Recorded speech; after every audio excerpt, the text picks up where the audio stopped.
Good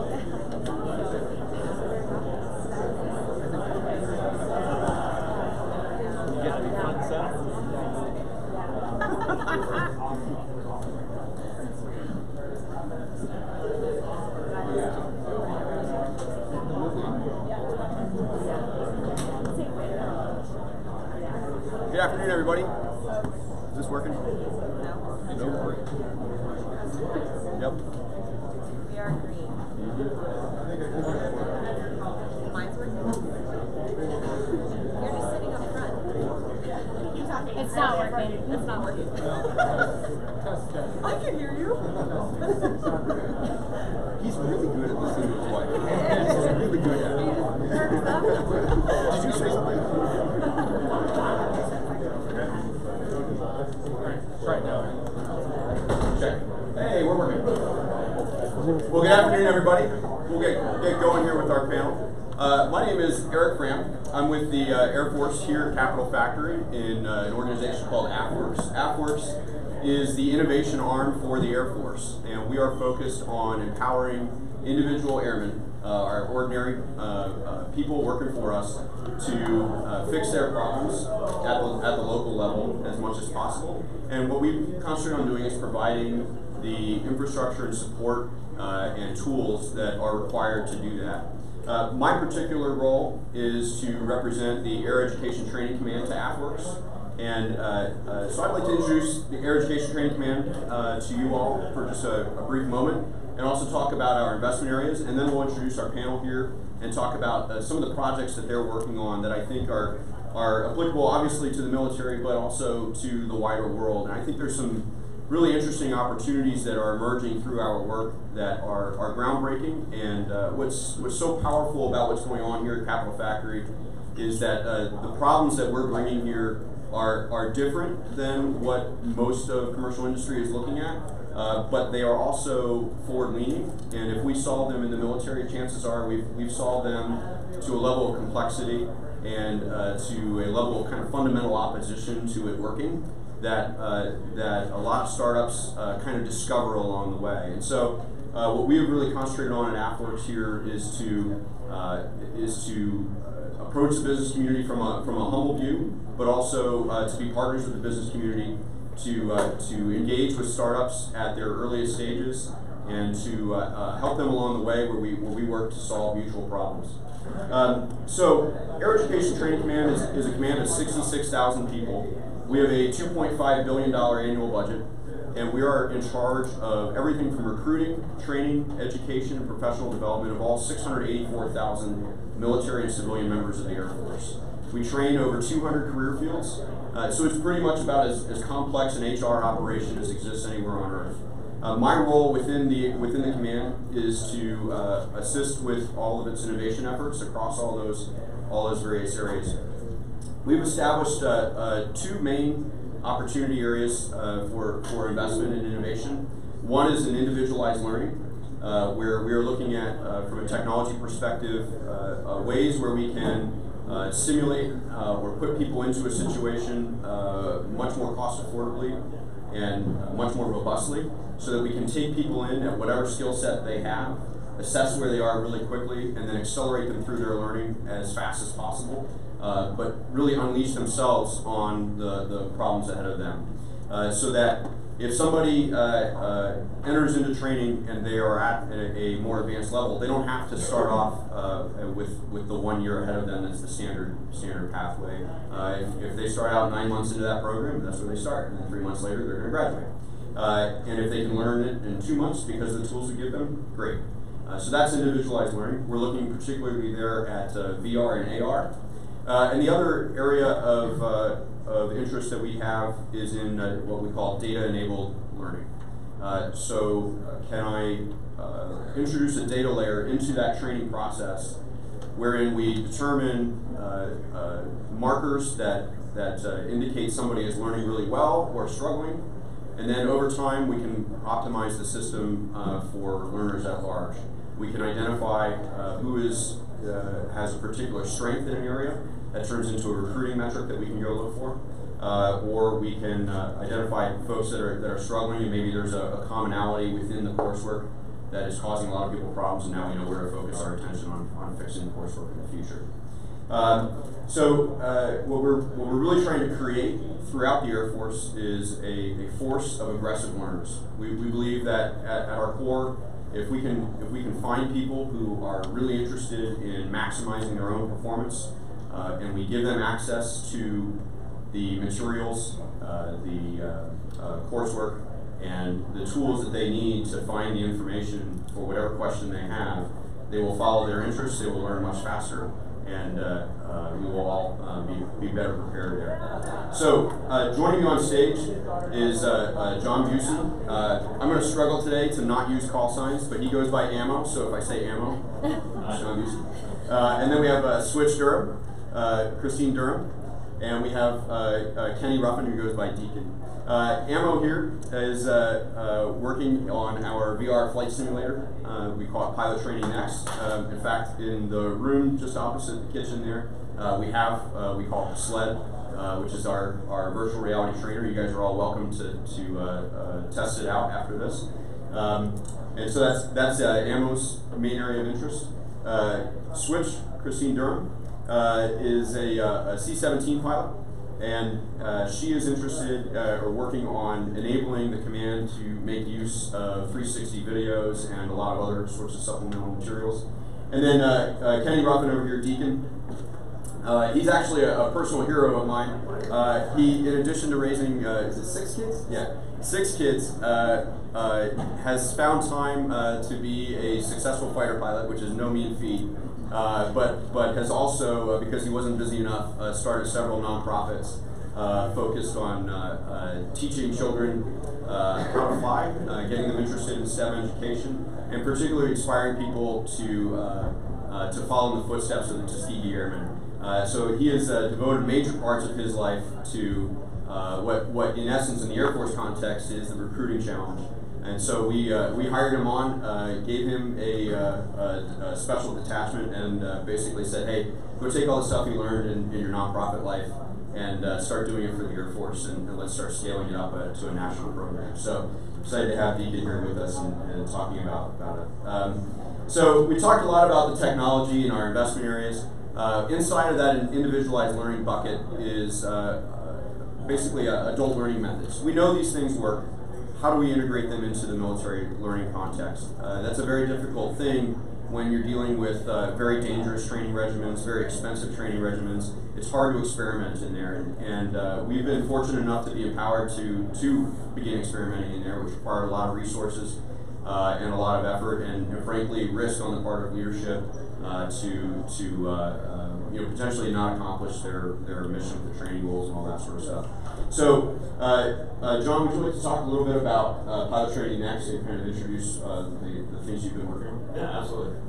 So Pilot Training Next is our coined term, and it's pretty cool because we have a unique task at us. It's to kind of download kind of my life experiences into a junior pilot, so that they don't have to make the same mistakes that I did, right?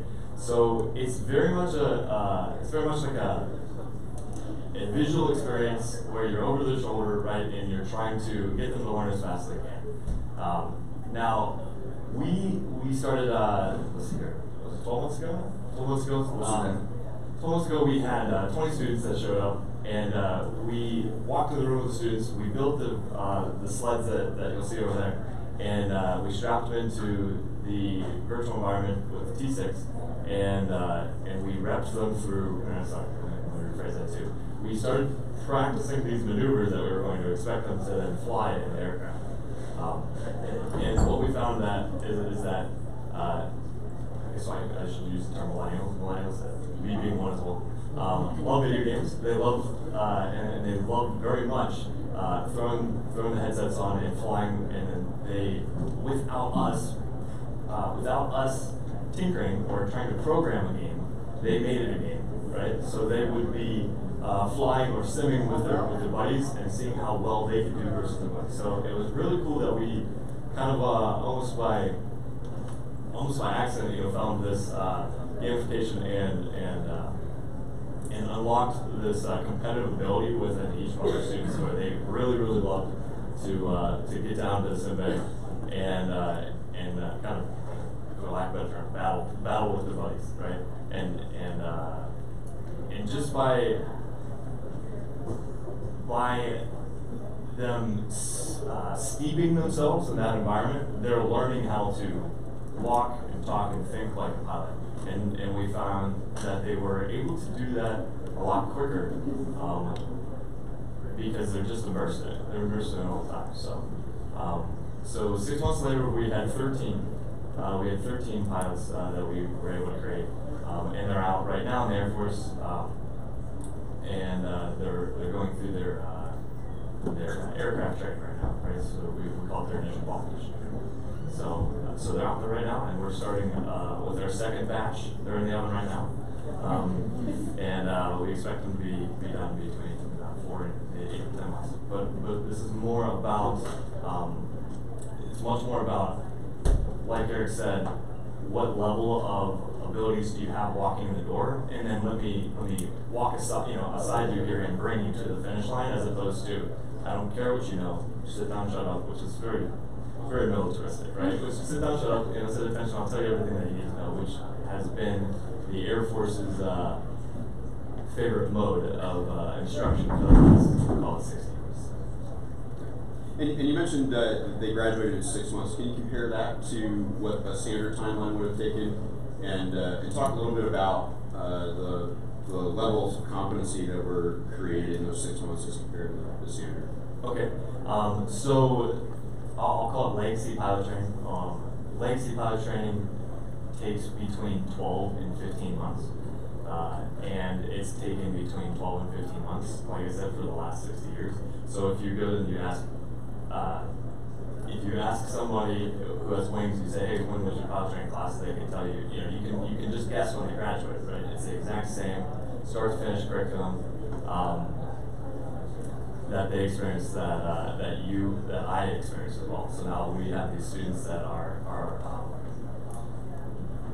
kind of dovetailing with the second part with regards to competencies. So now we have these students trying to gather the same competencies. Do this one off that. Let's talk about, like, they've graduated. They have basically as much as IFF, the Instruction of Fighter Fundamentals, which would be at the end of the 15 months, right? Yeah. And they were able to get there within about how long? Within 6 months, exactly. So start to finish ground training all the way to a 16B course in 6 months. So that's the introduction to your first fighter when you actually get out to a mission aircraft. And roughly about 1/3 the time, with about 1/3 the amount of flight hours, which is about 1/3 the cost. Go ahead.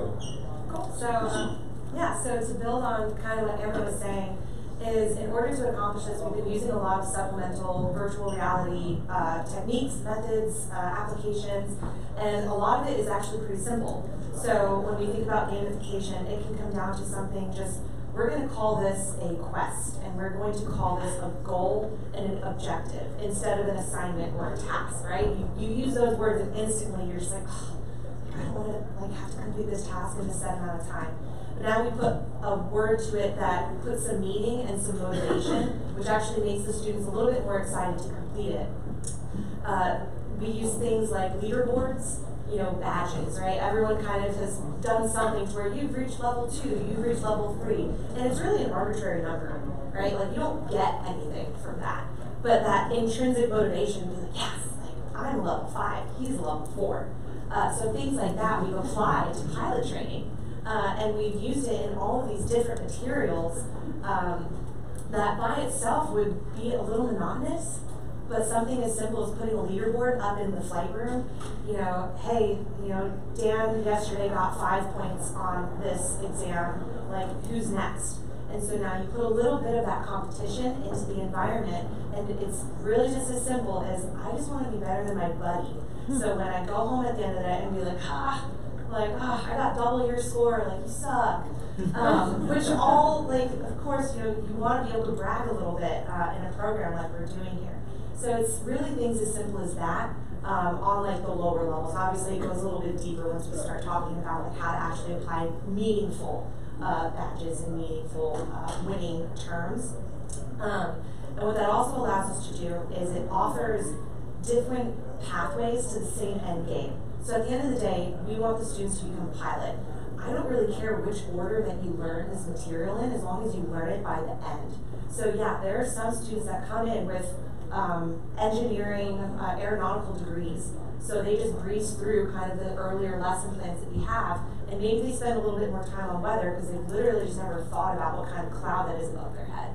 So it allows people to learn at a pace that makes sense for them. Instead of, like Emma was saying, legacy pilot training is very much like, all right, 10 a.m. on Monday, everyone's going to learn about weather. You have to be done that by Wednesday because now we're going into aerodynamics.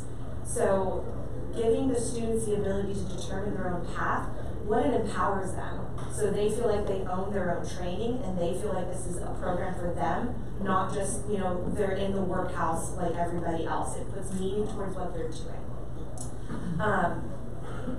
Another nice thing is as we go through the learning process, when we apply, you know, badges, objectives, and things like that, the learning never stops. So even if I complete a program or a lesson plan, I can now get an expert badge. So I can go through it again and get another level of education completion. So again, when you're thinking, especially for pretty much anybody's job, I'm sure there's always something that you can learn more of and you can delve a little bit deeper into. But if your employer just says, look, all you need to learn is A and move on, and you're like, all right, cool, I'm gonna move on. But when we apply these extra kind of concepts and awards to the learning, okay, so I learned it the first time, but I want to learn it again so I can get this extra deeper level of knowledge because now I have motivation to do so. The last sort of thing I'll touch on before I hand it off to Deacon is the nice thing with these sort of virtual reality classrooms, virtual reality concepts, is they can be accessed and applied to anybody at all ages with something as simple as a phone or an iPad. You know, we have those great simulators, but you don't need it. You really don't. If you want to have, you know, the full kind of immersive experience, then yes. But when it comes just down to a simple sparking the interest in the topic and seeing maybe this is something for me, then you can do it with anything, you can do it anywhere. And now we can start approaching people that historically we haven't been able to approach because they haven't had access, the means, or the desire to do it. So when we start thinking about gamifying some of these kind of maybe lower level lessons and just giving it out to the public even, maybe you want to be a pilot and you didn't even know it. So now we can access people on this completely different level that we didn't have before.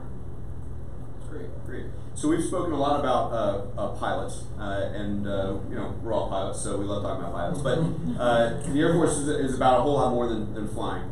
We do air, space, cyber, and all of the career fields that support all of that. So everything from finance to police officers, firefighters.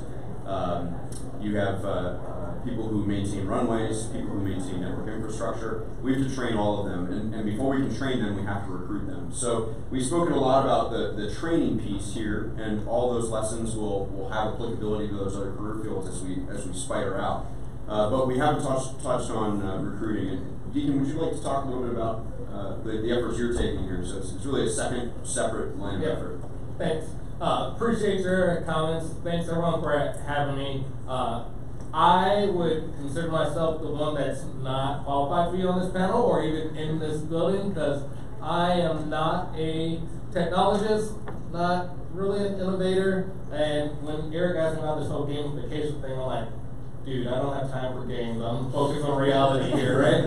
And so I really was feeling like I'm not prepared to be or qualified to be on this panel. So thanks for indulging me. And so as I kind of tried to prepare for what I want to say, I did what every good Generation Z person would do, right? So I'm still a millennial, but like all the cool kids, when they want to learn something, they just go to YouTube. So I YouTube gamification, right? And so as I started to try to just figure out what it is we're talking about here, there's a YouTube video that said something and it was perfect. It said, "Our play is more fun than ever. It is leaving the real life in the dust." And I said, oh, so this is serious. So this is something I can't relate to. And so, again, not being comfortable with it and being a pilot. So show of hands, who's a pilot? Any aviators in the audience? A couple aviators in the audience?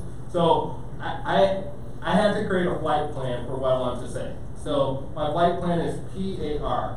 And so when you're flying, a PAR is what you work with air traffic controllers to get to your destination, to get to your landing, so you do it safely and effectively. And in my case, for this point, for this panel, PAR stands for Passion, Access, and Ready. And it really just kind of highlights my story. So 5 years old, the Space Shuttle Challenger exploded, unfortunately, a national tragedy. For whatever reason, that caught my interest.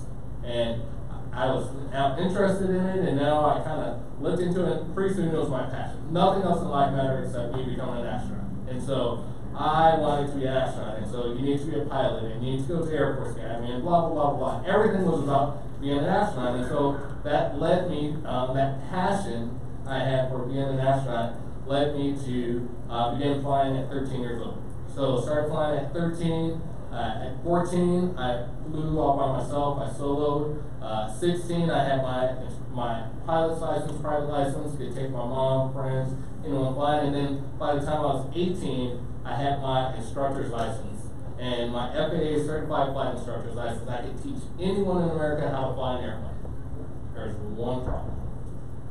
They'd have to drive me to the airport because I didn't have my driver's license. And I was fortunate and been blessed because my mom was a flight attendant, and so she knew of a pilot who had a camp, and that camp was where I had my access to flying. And I went to one camp, and I did well there, so I went to another camp. And so all this access that I had led me to what was the kind of end goal, right, to be ready. So by the time I showed up to the Air Force Academy, I had about 100 hours of flight time, and all those ratings. My family and I, we only paid for about 20 of those 100 hours.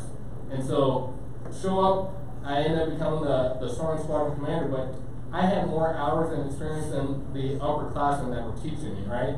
I went to a math and science high school. I was a nerd back in the day, and I was ready for aeronautical engineering degree, right? I was ready, and so the flight path, the passion, access, and response, and ready, kind of is what gamification all is about. Those elements are all a part of games, if not central to all of them. And so I'll kind of wrap up and talk about sports, right? LeBron James or whatever your sport is, what we're hearing, UT, right? So Kevin Durant, right? They don't play just because, yeah, it's cool, it's fun. Like, that is their life, right? They are passionate about whatever sport it is, right? But it's a game. Like, at the end of the day, we all know it is just a game. But it's something that they're able to be passionate about. That access to it. Again, when we talk about games, the beauty is, Christine stole most of my thunder. That's like I kind of right. You don't have to have this elaborate scheme. Games are accessible. That access in it, that is a huge part of why games matter and why we're doing this panel. And that's a huge part of my ultimate job in recruiting right now. It's to be able to provide that connectivity that says, hey, this is something that's here, that's easy, that's fun, and it can lead you to a path where you are ready to handle whatever challenges that you may face. And you don't even know you are, because you think that, STEM is it's STEM, it's a 4-letter word, right? Or it's flying. No one ever does that. Well, let's forget about that over here, and let's focus on the game. Let's focus on what's easy, and before you know it, you're going to wake up and you're going to be ready to take that next step. Can you talk a little bit about the problems you're trying to solve within recruiting right now, what Detachment 1 is doing? Absolutely. So Detachment 1 is a brand new, like I said, organization within Air Force recruiting, and our goal is to inform, influence, and inspire tomorrow's leaders. So inform, influence, and inspire. I love it. I'm not a recruiter in the traditional sense. I get to go and talk to youth and go talk to people and just say, hey, there's options. I don't have to make sure I get this many people in the Air Force. I just tell them there's options in life. And so what we're focused on a lot is aviation. We're still the Air Force. We're focused a lot on diversity and just talking about the aviation industry as a whole.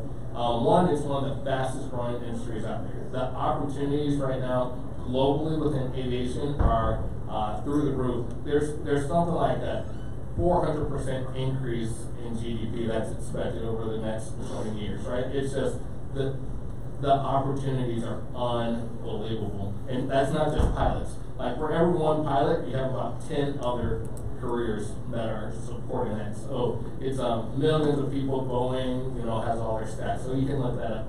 But right now in the aviation industry, when you look at the pilot side of things, as a generality in the military and in commercial aviation, pilots are 90% white and 90% male. When it comes to gender, it's actually closer to 95%.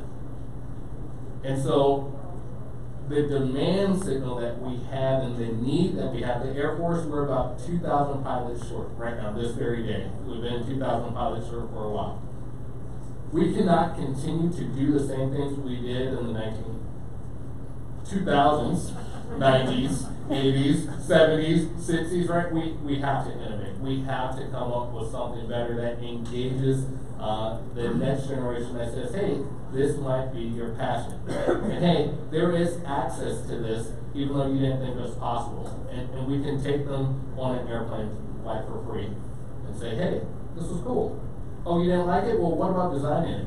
Hey, what about maintaining it, right? Just provide people this opportunity. And so I think that's a big thing when it comes to my specific challenge and mission is just providing that opportunity, that again, informing and influencing and inspiring people to pursue whatever it is. And it's fun because I've been fortunate enough to live my dream, and so my job is to help other people find theirs and live their own dream. Thank you. So Emma, back to you.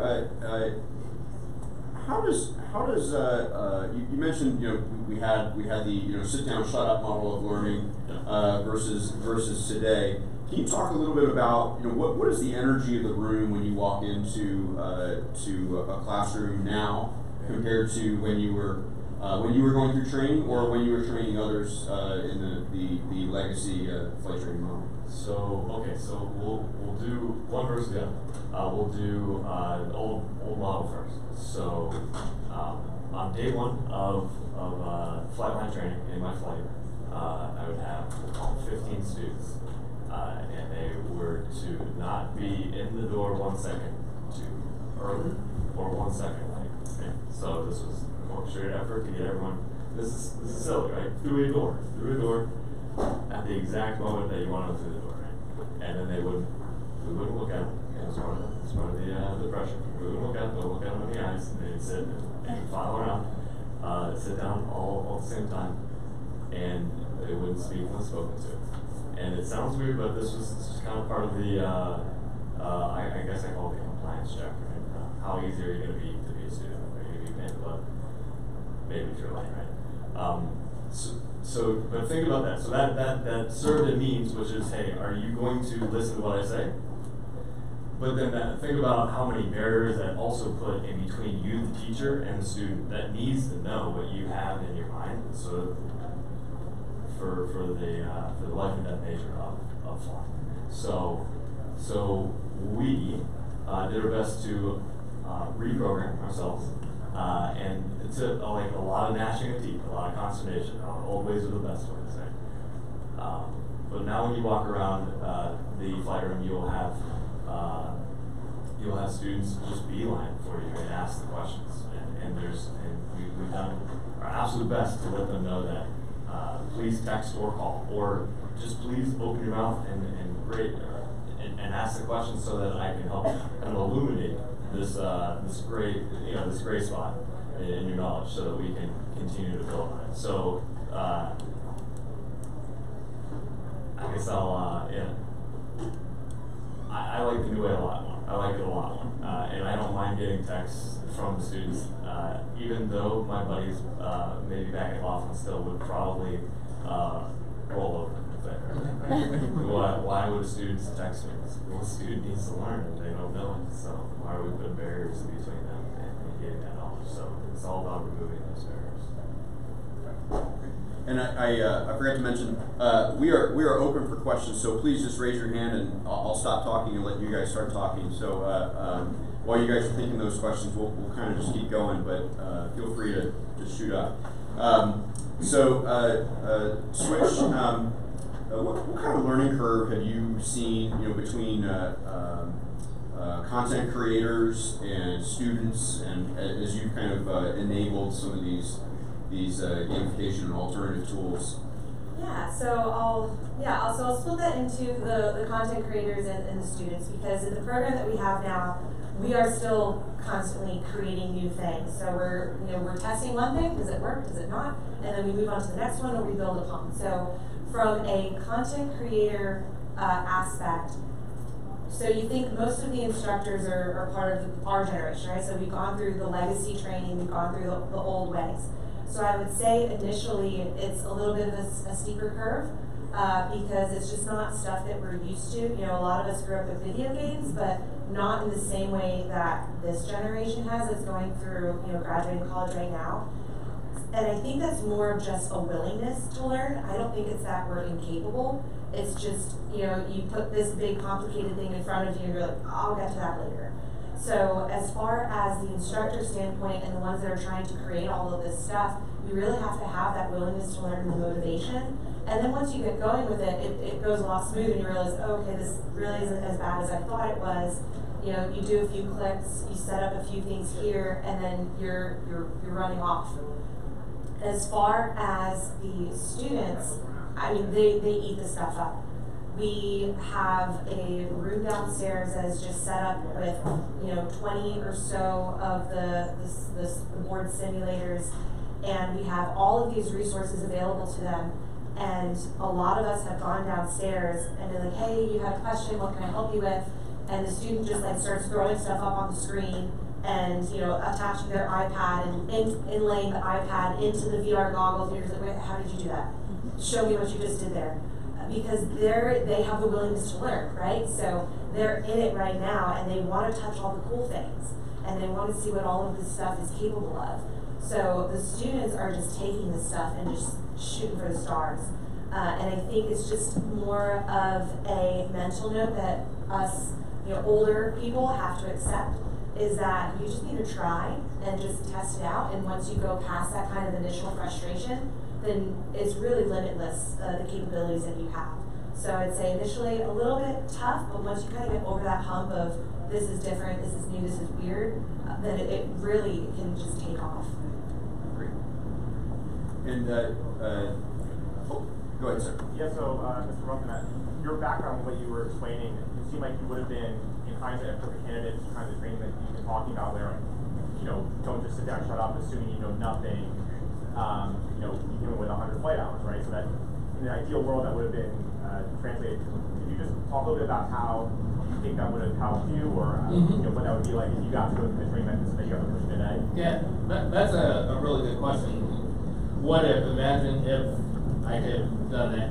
I was an aero engineer too, and by the time I actually went to Air Force pilot training, I had close to 500 hours, and I was a squadron commander and all this stuff, right? And graduated near the top of my class enough, but it was definitely this belabored process of, are we there yet? Are we there yet? Are we there yet? And on day one of pilot training, again, for those of you who kind of might know, we do a very structured kind of block style of learning. We have four blocks of learning that you do once, and then because again we're in the military, you just move to the next plane and do the same 4 blocks of learning all over again. And it's like, I already know how to do this. And so actually one of the ones we do is instrument learning, right? Instrument, how do you fly by not looking outside. And I was in the simulator, no kidding, within the first weeks of class, you usually don't get to instruments until about month 3 or 4. I'm in the first week of class, I'm flying on my own, flying the simulators without any visual display, and I'm landing on the runway, like just just in the UTD simulator, no practice whatsoever, but I could follow the instruments all the way down to the point where I could touch down safely and land, literally not seeing anything.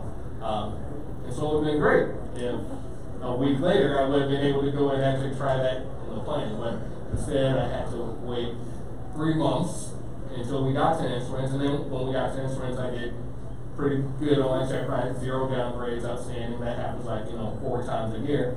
And I was like, I don't need the 0 downgrade outstanding. I need to learn this skill and I need to progress on to the next skill. So for me, it would have been phenomenal to keep challenging myself and keep learning new things and having, I still want to be in pilot training next. I'm hoping to be a cadre member and instructor in the next iteration of pilot training next, because this is what teaching is about and this is what learning is about. It's about maximizing that capacity of that individual. So it would have been cool. But to give a little bit of equivalency, so you talked about having 100 hours before even being in the door.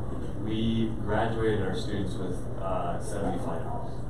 So 70 versus 100. So yeah, I think that this time around we have some students that are in training currently with some flight time, right? And we see them learn faster, so we give them more. So they'll, if you want to think of it in terms of how many laps can they get around the track before the time runs up, I think they're going to be well ahead, right? And they'll be well positioned. So I'm interested in how the outcomes of the kind of 6-month immersive gamified training compared to the standard 12 to 15 months traditional approach. Okay, so at the end of the day, we're still using humans in the loop to evaluate the students' skill levels.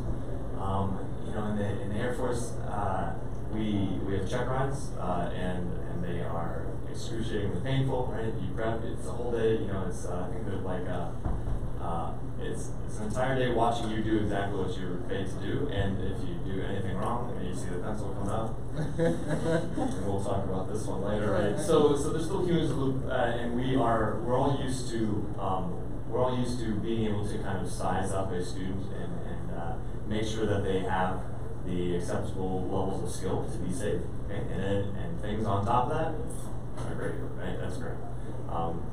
So we graduated students that are that we trust that they are safe. Piloting is dangerous, but we trust that they're safe.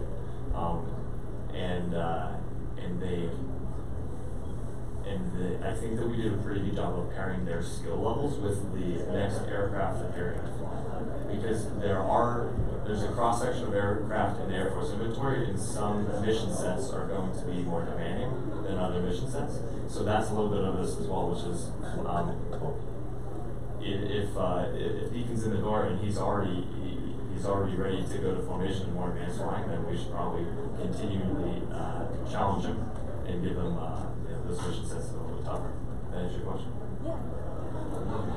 Yeah. So I'm reflecting on my own military experience. I was an Army medic, not in the Air Force.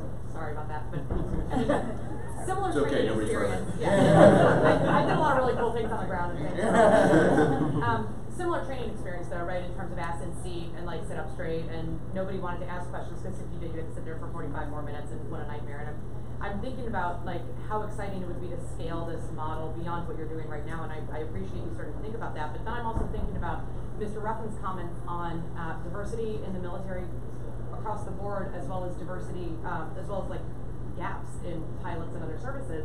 And I'm wondering if you're thinking about how to scale this type of exciting gamification, but also like excitement in terms of technology in the modern battlefield, and take that to a gaming environment, to the current, like now I guess even younger than millennials who are out there playing Fortnite and getting excited about it, because there's a huge opportunity here to start getting people excited about the military long before they take the ASVAB in school or whatever the case may be.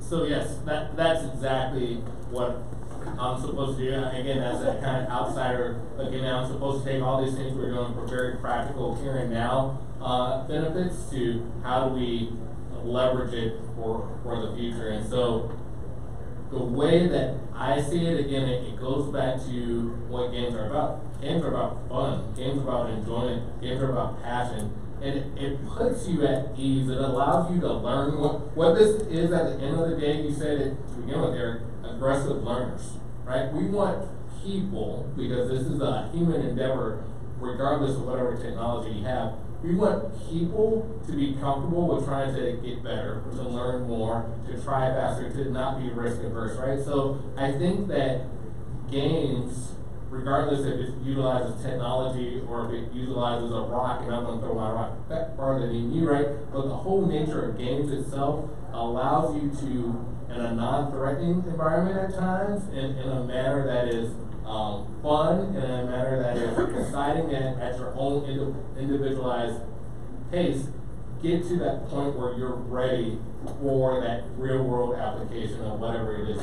Medic, designing the plane, filing finance papers, right? If you're the banker in Monopoly and you're really good at Monopoly, maybe I see that, maybe there's a way for me to kind of assess that and test that, and then get you into finance, right? And you become a finance officer, and not just a finance officer, but a finance officer that's excited, that says, hey, we can do this more efficiently, more effectively. So for my challenge is finding how do we utilize these games and utilize people's skills and interests and pair them to our need in the military across all of our MOSs, AFSCs, whatever it is. And I think for you, that's the same thing. You find whatever it is your mission is, and how can you utilize games to make that match your mission.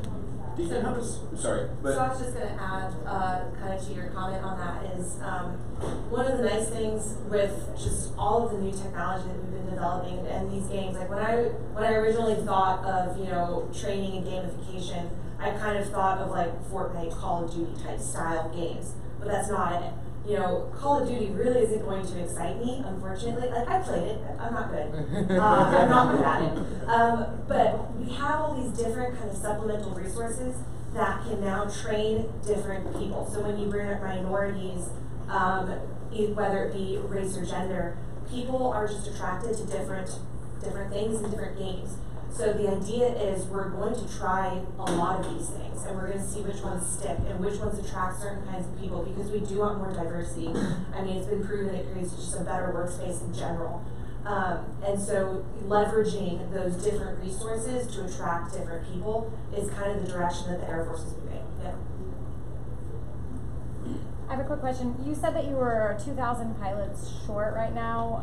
As an outsider, it seems like everybody wants to be a pilot. So can you talk for a minute? Is it the training that you can't train people fast enough? Is it the selection criteria? Yeah. So my last job was in the Pentagon. I was on the Aircrew Crisis Task Force to solve our pilot shortage. And so, unfortunately, we don't have enough time for me to answer that question. It's all the above. So our process is bottlenecks. It ebbs and flows, and it just creates these bottlenecks here, then gaps here, and just it's kind of all over the place. And so part of this is if we can do it higher, faster, farther, to utilize Captain Marvel, look at that, see, right? If we didn't utilize a manner that's innovative, we can then hopefully create some efficiencies, get rid of those bottlenecks, accelerate through parts that are currently longer. I agree, I thought everyone wants to be a pilot, but actually this next generation, like Top Gun was literally years ago, and so now we're excited about Captain Marvel, but even if we don't utilize Captain Marvel correctly, the bottom line is there is more demand for aviation professionals in this world than there is capability to achieve it. And so right now, again, high schoolers, I get to go talk to them. You can be 6 years out of high school, go to a 2-year trade school, and be making 6 figures as an aircraft maintenance technician. 6 years out of high school. The socioeconomic standards and diversity that you can gain from that is unimaginable. And all it is tinkering with some, you do that in your backyard anyway. But you would never know that you could apply that to a career and a profession, right? So to me, it's all about the opportunity. And again, if we can do it in a a game or fun manner, people's eyes start to be open, and that comes to the diversity issue. It's really an access issue, and I joke, the reason why there's not a lot of black hockey players in the NFL or NHL is because there's not an ice hockey rink in every, urban area. I bet you if you put an ice hockey rink in every urban area, wait 5, 10, 15 years, I bet you'd see more black ice hockey players, right? So it's really just an access thing, and games provide a way where that access will be propagated bigger.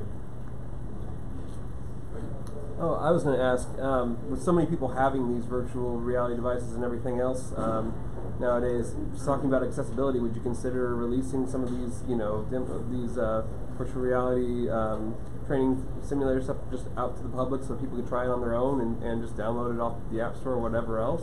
So, talk about how our PTN sim is put together.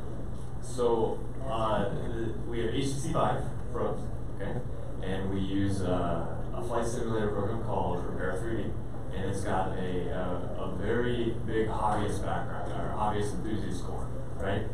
So a lot of what we do is search forums, hey, what have you done, how have you built this, and there's a lot of enthusiasm out there because it's built in, it's built around Prepare 3D, it's built, we've built our model, we built our model around Prepare 3D, and we've just been kind of bolting on extra features. All we needed to do was, don't take this wrong way, so all we had to do was scan the damn aircraft, right, and create it in a 3D model, right, and now the students are able to they're able to absorb, what they're going to actually be sitting in the aircraft and seeing, right? Yeah, so we really didn't. There's nothing to release. We just took what's out there in the commercial world, and so we're seeing that a lot. A lot of the commercial gaming industry has already produced, things that are very similar to what we need. We can pull it off, modify it, and make it all work. I'll talk about something that's not necessarily, we hadn't necessarily planned about talking about, but there's a big problem called global force management. If I put an aircraft over here, I can't put it over here, and so how do we balance taking the aircraft away from one and move it to another because some sort of global challenge just kicked off, and it gets way more complicated than that because I have ships and I have planes, I have soldiers. I have economic sanctions, I have information measures and diplomatic measures that we can take. How do we manage this whole process of foreign policy across the government? That's a really hard thing to command and control. We've been struggling with it. This is a project I was handed about 4 years ago. We couldn't figure it out. And somebody the other day in our office, this problem had come back up. Hey, they're still looking for this. And somebody said, why don't we just hand that to the gaming industry? And gee, we should just have somebody come up with a similar concept of how we should do this. And so I think those are some of the approaches we're going to be seeing increasingly is the government approaching the gaming industry to say, hey, here's this big, hairy problem that we have. What would that look like? NASA has done the same thing. A number of years back, they said, hey, we want to be able to train in virtual reality on the International Space Station or on a concept for a lunar or Martian base.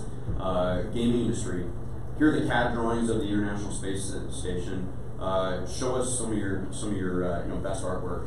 And they got a bunch of artwork at a pretty reduced cost because then the gaming industry was able to use that in games, which ultimately served the NASA interest anyway, because now these games are out there, people are playing them, getting interested in STEM, which is one of the core missions of NASA. So those are the sorts of things that we're starting to look at across our portfolio in the Air Force. Which I think I cut you off, so go ahead. I lost it, so. Oh, sorry. Yes, ma'am. What should you have done differently with Captain Marvel? The question was, what should we have done differently with Captain Marvel? Again, this is recorded, so nothing. We were perfect. One thing I would have done, would have liked to have done, and the big challenge we face in the military is bandwidth and time, right? Like, it's always one thing after another. We're not as good at planning as everyone thinks we are, but I would like to put a recruiter, or not even a recruiter, but a role model at pretty much, 50% of the screenings across America. Just a lot. Come to Captain Marvel and afterwards talk to a real live Captain Marvel. Just easy. We have 1,200 recruiters all over America. 300 of you go to your local cinema this weekend and just advertise and be there. So that's an innovative thought. No, it's not. So that's one thing, but it's really a time factor. We just don't have the capability to get ahead of where we want to be. Because we're 2,000 pilots short. We needed this answer when I was in pilot training, right? We don't need this answer now. We're already late. So with regard to gamification for training, you guys were touting how good it is and how useful it is. What are some limitations that you guys see, and what are near-term improvements that people like software engineers can make for you guys? I think some of the limitations that we've seen, at least so far in the program that we have, is there's just so much available to us right now, and a lot of it is resources and time. So, we'll go down with one particular program and be like, okay, I really like this one, we're gonna go with this one, and then we get 50 of the way through it and realize it's missing all of these really valuable things that we probably need. Okay, well now let's try this one. So, for example, one of the softwares that we've tried, if some of you guys are familiar with TiltBrush versus Masterpiece, TiltBrush is a Google product. Masterpiece is a corporate company. And they both do virtual reality, kind of 3D renditions of art, drawings, whatever it is. And we wanted to use that in the 3D space, since flying is a 3D career field. So going down that path, we were like, okay, we can create some really great things, but how do we share it? So there was no way for us to both be in the same place at the same time, at least with the level that the software was at for us. So ideally, we want to scale everything. We want to create something one time and have it be applicable to everyone everywhere. And so while we can share those particular files, I can't be there instructing at the same time that the student's in with me. And that's just one example of that. So as far as limitations, really just we're trying so much that I think we need to either stick with one and go with it. And then hopefully get some feedback from those companies to see if they can, personalize it towards our needs. A lot of it, that would help a lot, but they're big corporations, so. Christine, I want to do something that we were specifically warned not to do, which is to try to play a video. Maybe you can talk a little bit. You mentioned TiltBrush. Okay. Yeah. So. See if this works. Now, granted, this is one of the things that we created in TiltBrush, which is a 3D world flying an instrument approach into an airfield. So. The camera's going to pan to the left and you'll see one of the instruments that we use to fly, with zero visibility, we can land the aircraft. So we follow basically lines on a display. And so now this shows the student, based off of this diagram, this is the position that your aircraft is actually at, and then moving on to the next. So you can put on the VR headset and be inside this world, but again, I can't record in the VR. Other than in the 2D realm that you see right now. So the benefit is the student can watch this and then put on the headset and go in the world and poke around and touch things. And I can talk to them from the outside, but we can't be in there together. And that's just one example of that limitation in particular. And the nice thing with this, it's limitless. We can create a lesson plan for every pretty much situation that you can face, at least on a simple level. Obviously, you can never plan for everything. Not that worked out. Yeah. And this is not my idea. This is why you listen to instructions. I don't know what's going on right now. All right. Yeah. So I'll add on to that real quick. So to follow on, flying's not just a 3D job, but it's a 4D job, right? There's this thing called seat of the pants when you're flying, and again, being a fighter pilot and last can attest to this.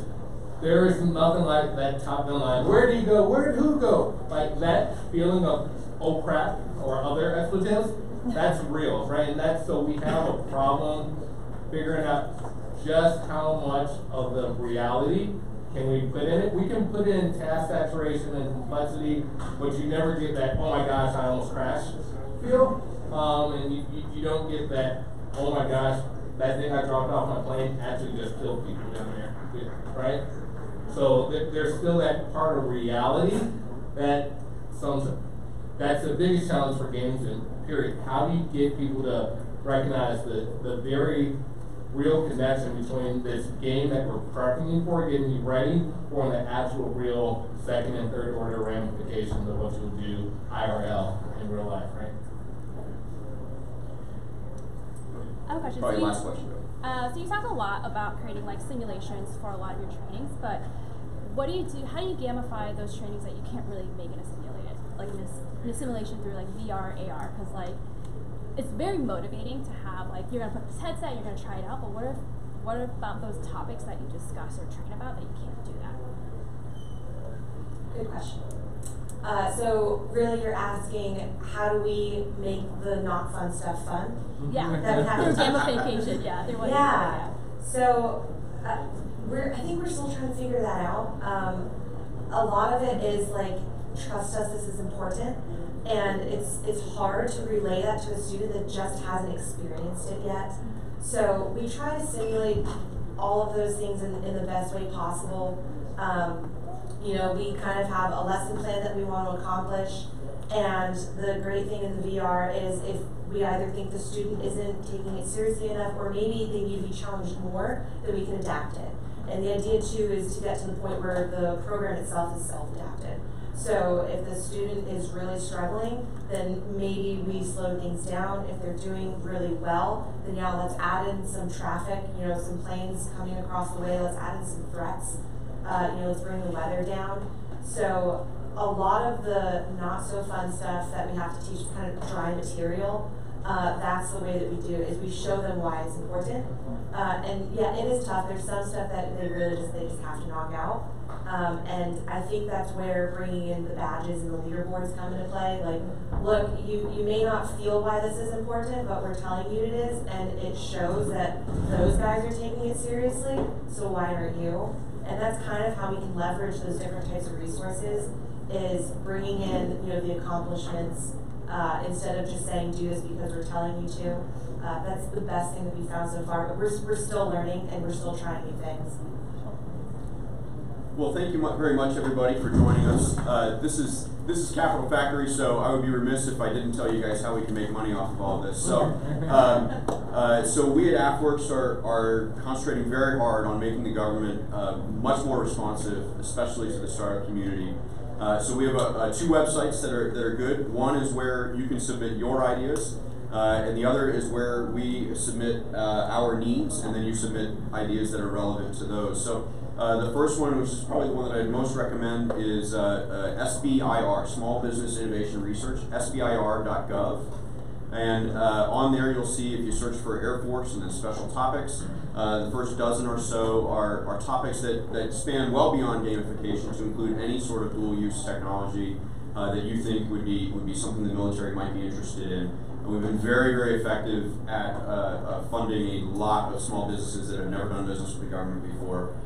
So I can't tout that program highly enough. The other one is AFWorks Challenge, AFWERX Challenge.mil. Is it mil or com, Jim? Com, thank you.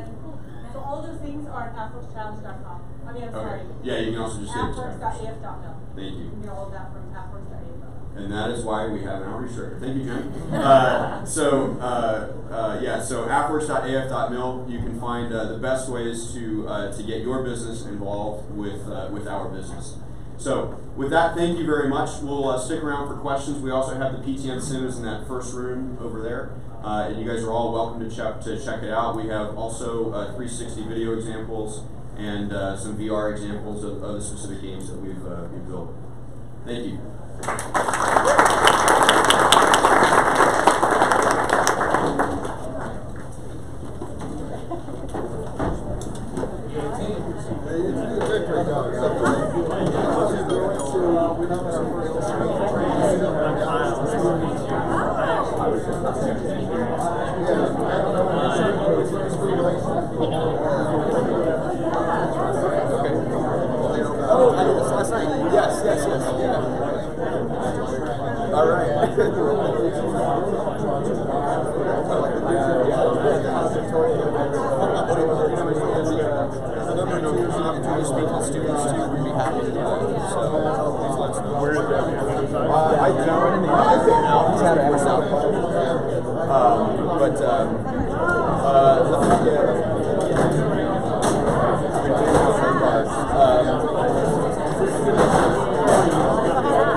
You know what? That other gentleman up there in the gray shirt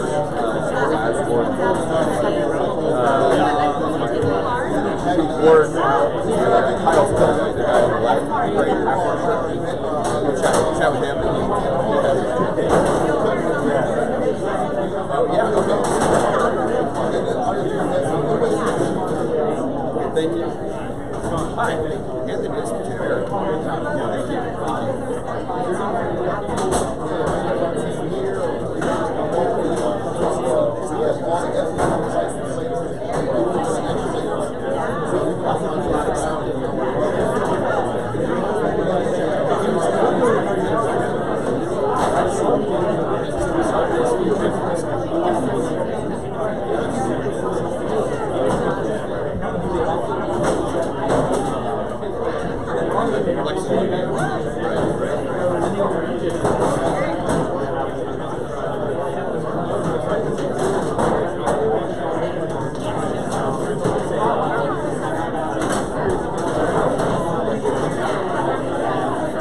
Thank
you.